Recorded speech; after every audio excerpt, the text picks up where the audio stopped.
How to fix Apple Intelligence not showing up on iPhone 18.1. Now, if you've updated your iOS to the latest version, and it's also on 18.1, but there is no Apple Intelligence, why is this happening? Now, just because you are getting iOS 18.1 does not mean that you also get Apple Intelligence.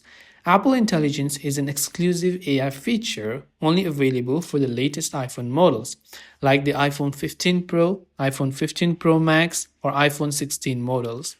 If you make sure that the iPhone is one of those models, then you can try to update your device. So open up the Settings app, go to General, go to Software Update, and check if you're using the latest version. And that should most likely help you get the iOS 18 update. So it must be the 15 or the 16 series for you to be eligible for Apple Intelligence. So I hope this video helped you out and summed it up for you. If you have any questions, feel free to leave them down below. As always, thank you for watching till the very end of this tutorial and see you soon in the next video.